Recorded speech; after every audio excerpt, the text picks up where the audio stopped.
你要走了？怎么，我们星斗大森林不好吗？你怎么又来了？说吧，你要带走谁？组织的宗旨是建立人类与魂兽的纽带，将魂灵传递下去。有逆鳞，出之必杀。有他在，你就不可能获得神位。那我就变强，然后凭我这双手争取神位。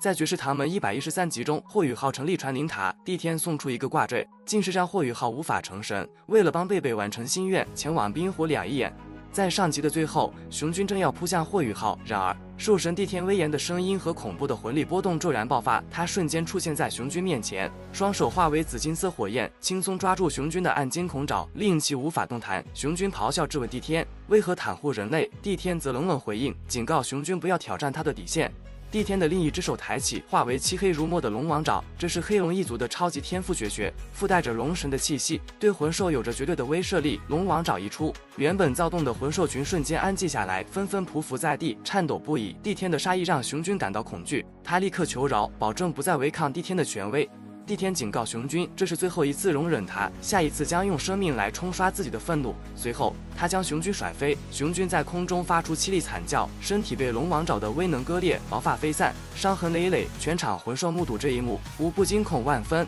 匍匐在地，不敢稍动。帝天转身，面容冰冷，警告所有魂兽不得违抗他的命令，否则将让其灵魂在炼狱中燃烧，永世不得超生。魂兽们连大气都不敢喘，身体颤抖，一些意志薄弱的甚至屎尿流淌。人类这边，玄老和毒不死也对帝天的实力感到震惊，玄老更是对穆老的决策心生敬佩，庆幸当初穆老成功禁锢了帝天，否则史莱克城早已沦陷。霍雨浩目睹了帝天的所作所为，心中将他与其他强者对比，发现除了自己的老师伊莱克斯外，无人能与之抗衡。他判断帝天尚未达到半神级别，否则不会担心下一次蜕变的危险。至于半神级别的能力究竟如何，霍雨浩目前还无法判断。在帝天的鼓励下，霍雨浩从忌惮的思绪中回过神来，开始了他的实验。他选择了戴华斌作为实验对象，而戴华斌对力量的渴望让他眼中充满了亢奋。霍雨浩从一群即将走到生命尽头的魂兽中挑选了一只万年修为的巨掌黑虎，准备将其与戴华斌进行融合。霍雨浩向巨掌黑虎解释了融合的意义，表示这将让他以另一种形态继续存在，并陪伴戴华斌战斗。巨掌黑虎在生命即将消逝之际同意了这个提议。霍雨浩随后开始引导巨掌黑虎的灵魂烙印凝聚，并让戴华斌发自内心的接受对方，尽管过程中可能会有痛苦。霍雨浩开启了命运之眼，强大的精神力将戴华斌和巨掌黑虎笼罩其中，他的7个魂环缓缓升起，吸引了所有人的目光。霍雨浩的精神力缓缓进入巨掌黑虎体内，引导其精神本源、灵魂烙印和天赋血脉能量进行凝聚。这个过程漫长而谨慎，霍雨浩不敢有丝毫大意。随着时间推移，巨掌黑虎身上的金色光芒逐渐强烈，它的生命力开始从尾部向前枯萎，最终金光凝聚到它的头部。霍雨浩举起一柄金光权杖，开始吟唱咒语，一个金色的六芒星在地上形成，将3人笼罩其中。霍雨浩的身体悬浮而起，背后出现修罗之瞳，强大的精神波动让在场的所有强者都微微色变。在咒语的作用下，戴华斌和巨掌黑虎的身体逐渐接近。戴华斌在霍雨浩的指引下按住巨掌黑虎的额头，开始吟唱。六芒星内的光芒越来越亮，符号不断升起并围绕他们盘旋，所有人都能感受到戴华斌和巨掌黑虎之间的奇异变化，意识到霍雨浩的魂灵研究并非虚言。最终，巨掌黑虎倒下，失去了生命气息。在霍雨浩的引导下，戴华斌与巨掌黑虎成功缔结了平等契约，创造了历史。戴华斌获得了强大的魂灵，巨掌黑虎以另一种形态继续存在。这一成功让人类和魂兽都感到震惊，兽神帝天更是对霍雨浩的成就表示认可。霍雨浩继续进行实验，一次又一次地帮助人类和魂兽缔结契约，成功率高达91%。最终，91位魂师成功获得了自己的魂灵。这一成果不仅让人类魂师兴奋不已，也让魂兽们对人类的态度发生了微妙的变化。霍雨浩在成功完成魂灵实验后，继续深入研究并总结了魂灵融合的各种情况。他发现，100年魂灵与魂师融合较为容易，但只能赋予一个魂技；1000年魂灵融合难度稍高，对魂师的精神力要求也更高，且融合后魂师很难再融合第二只魂灵。而10000年魂灵的融合最为困难，需要霍雨浩大量精神力的引导，且对魂师的精神力和意志力要求极高，融合后几乎不可能再融合第二只。霍雨浩的这些发现让在场的众人，包括兽神帝天和人类的强者们，都对魂灵体系有了更深入的理解。尽管魂灵融合并非完美无缺，但它为魂师和魂兽之间的矛盾提供了一个新的解决方向。霍雨浩的实验不仅创造了历史，也为未来魂灵体系的完善奠定了基础。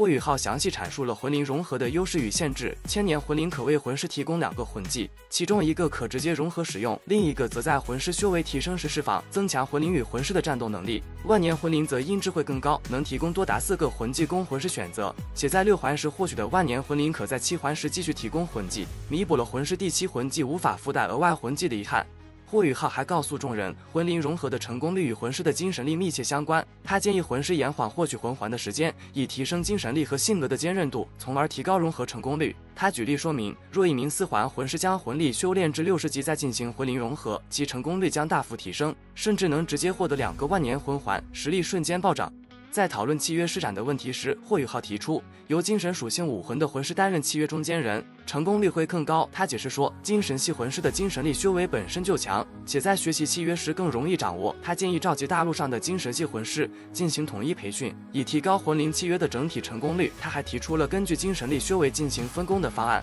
让高修为的魂师负责高阶魂灵的融合，低修为的魂师负责低阶魂灵的融合。本体斗罗毒不死对霍雨浩的提议表示赞同，认为由专门的中间人辅助契约过程，能显著提高成功率。他主动提出，本体宗愿意派遣精神系魂师前往史莱克城学习契约技术。玄老则调侃毒不死占便宜，暗示他想直接将契约技术带回本体宗。毒不死哈哈一笑道：“这样不是很好吗？省得麻烦雨浩到处奔波了。你们史莱克学院可是保证过要将这个契约公布出来的。”玄老皱了皱眉头，看向霍雨浩。霍雨浩对此表示理解，但同时提出了一个更为全面的计划。他建议各大宗族和学院挑选至少3环以上且拥有精神系武魂的魂师送到史莱克学院进行统一培训，以确保契约方法的正确传授。霍雨浩强调，史莱克学院承诺公开契约方法，但必须在双方自愿的基础上进行，以减少对魂兽的杀戮，调和人类与魂兽之间的矛盾。霍雨浩进一步提出，为了防止魂灵融合的泛滥，应该成立一个专门的组织来监管魂师与魂兽之间的魂灵契约。这个组织将负责定期进行魂灵融合，并且只有属于这个组织的精神系魂师才能学习契约方法。他还提出，加入组织的精神系魂师不能退出，以确保契约的稳定性和安全性。毒不死对霍雨浩的提议表示质疑，担心这个组织会被史莱克学院掌控。霍雨浩回应说，这个组织将属于大家，由3大帝国和史莱克学院共同监管。他建议成立一个议事堂，由各方派出代表共同决策，具体的规则将由各方共同制定。玄老和其他封号斗罗们对霍雨浩的提议表示支持，认为这是一个合理且必要的措施。兽神帝天也对霍雨浩的提议表示赞赏，并提出魂兽一方也将派出代表加入组织，以确保魂灵契约的顺利进行。这一提议得到了在场所有人的认同，认为这是一个积极的进展。最终，霍雨浩的提议得到了大家的支持，认为这是一个推动斗罗大陆历史进程的重要步骤。虽然具体的监管细节还需要进一步商讨，但这一提议已经为未来的魂灵契约奠定了基础。然而，玄老心中也有担忧，他担心霍雨浩的亡灵大军能力可能会带来潜在的危险，尤其是在他未来成为封号斗罗时，如果心灵上出现破绽，可能会引发灾难。尽管如此，玄老和其他海神阁宿老们并没有将这一担忧公之于众，而是选择在内部讨论。霍雨浩提出了建立一个名为传灵塔的组织，旨在减少人类对魂兽的杀戮，促进双方的平等契约。他建议在史莱克城建立第1座传灵塔作为总部，并逐步在3大帝国首都和靠近魂兽聚居地的城市建立更多传灵塔。传灵塔将由人类和魂兽共同监管，设立议事堂，由各方代表组成，共同决策组织事务。霍雨浩还提出，传灵塔的总部应设在史莱克城，以体现其公正性和权威性。霍雨浩的提议得到了在场人类强者和兽神帝天的认可，他们一致同意将传灵塔的总部设在史莱克城，并开始着手建立传灵塔的各项规章制度。传灵塔的议员由3大帝国和史莱克学院共同推选，每个国家有9个名额，史莱克学院也有9个名额。传灵塔还将从议员中选出1正3副4位塔主，负责日常事务的管理。霍雨浩被提名为终身议员，并被授予荣誉塔主的称号，以表彰他对魂灵研究的贡献。传灵塔的建立得到了3大帝国的支持，他们纷纷派遣使团来到史莱克城，共同商议传灵塔的具体建立方式和运作规则。经过漫长的谈判，各方达成一致，传灵塔的总部最终确定在史莱克城南城外10里处，以便同时对人类和魂兽开放。星斗大森林的5大凶兽也作为议事堂成员参与其中，拥有特殊的超然地位和1票否决权，但这一权利需由5大凶兽集体通过，并由帝天提出才能动用。传灵塔的成立标志着人类与魂兽关系的一个新阶段，旨在通过平等契约减少冲突，促进双方的和谐共处。这一组织得到了大陆3大帝国、史莱克城和星斗大森林的共同支持，成为全大陆最强大的组织之一。同时，兽神帝天也在积极联络其他魂兽聚居地，推广魂灵的概念，为传灵塔的运作奠定基础。在传灵塔建设取得初步成果后，霍雨浩决定离开星斗大森林。他向兽神帝天表达了自己的意愿，指出自己作为人类修炼者的潜力和对未来的规划。霍雨浩强调，如果被囚禁，他宁愿选择死亡，因为他拥有切断自己命运的能力。帝天最终同意了他的请求，但要求他在完成所有事务后返回。帝天还赠给霍雨浩一个特殊的挂坠，要求他一直佩戴。霍雨浩接受了挂坠，并在生命之水旁坐下冥想，放松身心。他意识到自己已经很久没有休息，身心疲惫。在冥想中，他的魂力和精神力得到了恢复和提升。霍雨浩在精神之海中与天梦冰蚕和冰帝交流，得知帝天赠予他的挂坠实际上是其逆鳞，具有强大的保护能力，但也阻断了他与神位的联系，使他无法成神。天梦冰蚕和冰帝解释了神位的重要性以及成神的艰难，指出帝天此举是为了保护星斗大森林的气运。霍雨浩虽然感到失望，但他理解帝天的立场，并没有责怪他。在与天梦冰蚕和冰帝的交谈中，霍雨浩表达了对他们的感激之情，并承诺在30年内努力修炼，争取拥有匹敌兽神的实力，摘下黑龙逆鳞。他坚定地表示，即使不能找到神位，也会全力以赴完成他们的愿望。天梦冰蚕和冰帝对霍雨浩的决心表示支持，并承诺会倾尽全力帮助他。霍雨浩回到本体后，尝试用精神力勘察黑龙逆鳞，发现它已经与自己的身体完全融合，无法摘除。他意识到帝天的用心良苦，虽然对成神之路受阻感到遗憾，但他更加坚定了自己的目标，并准备继续努力修炼，以实现自己的承诺。霍雨浩在修炼了一整夜后，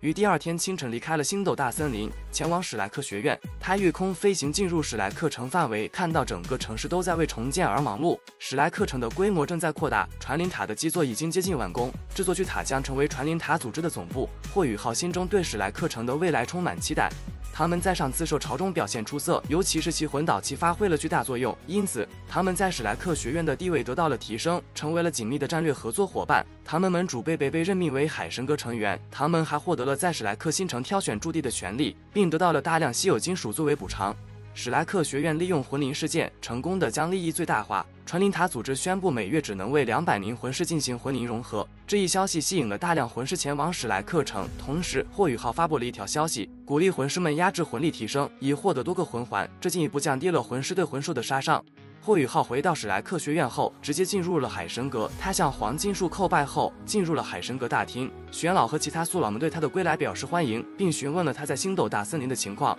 霍雨浩解释了自己离开的原因，并表示帝天已经同意他离开，但要求他在完成所有事务后返回。霍雨浩他没有提及帝天赠予的黑龙逆鳞的事，以免引起不必要的麻烦。玄老建议他留在海神阁修炼，同时处理传灵塔的事务。霍雨浩请求与玄老单独交谈。其他宿老们离开后，他向玄老坦白了自己使用亡灵魔法的事情，并详细解释了这一能力的来源，以及他与邪魂师的不同。玄老对霍雨浩的坦白表示理解，并承诺为他保守秘密。他还提到，严少哲愿意放弃继承海神阁主的位置，推荐霍雨浩成为顺位继承人。霍雨浩对此感到惊讶，但玄老解释说，这是为了学院的长远发展。玄老还透露，自己即将闭关冲击极限斗罗的境界，如果成功，他将继续担任海神阁主一段时间，直到霍雨浩成长起来。霍雨浩因为对冬儿的牵挂，他想去看看冬儿是否已经醒来。玄老理解他的心情，并表示支持。霍雨浩承诺，如果冬儿醒来，他会带他回到史莱克学院；如果冬儿仍未醒来，他可能会选择留在他身边。玄老对霍雨浩的离去感到不舍，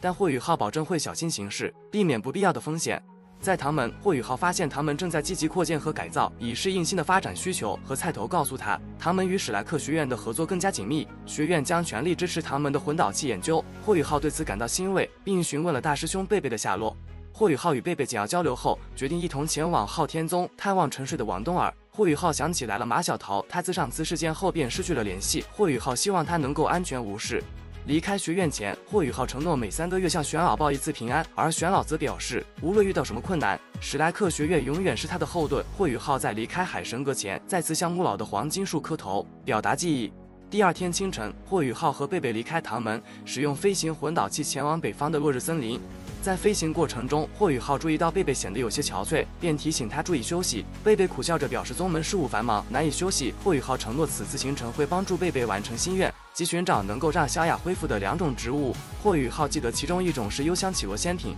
另一种他也相信幽香绮罗仙品会认识。霍雨浩和贝贝抵达落日森林后，直接前往冰火两仪眼。霍雨浩利用极致之冰的力量，轻松穿越了碧鳞七绝花产生的毒障。贝贝对霍雨浩的能力感到惊叹，霍雨浩则表示极致之冰是百毒克星，不会有危险。进入冰火两仪眼后，霍雨浩开启了命运之眼，释放出强大的精神波动，震慑了周围的植物系魂兽。幽香绮罗仙品认出了霍雨浩，并对他的命运之力感到震惊。霍雨浩提醒幽香绮罗仙品，上次他来时曾被告知可以带走7种植物，而上次已经带走了2株相思断肠草，还剩下5种可以拿。幽香绮罗仙品试图纠正霍雨浩，提到他还织了1株望穿秋水露，因此剩余可拿的植物数量应该少于5种。霍雨浩告诉他，上次来时悠悠曾承诺他可以带走7种植物，而实际上他只带走了2株相思断肠草，因此他还有权利带走6种植物。霍雨浩利用悠悠的恐惧心理，逼迫他承认自己是冰火两仪眼的植物之一，从而可以被带走。悠悠试图抗拒，但霍雨浩展示了强大的力量，包括秋儿留给他的第6魂环和命运之伤魂技，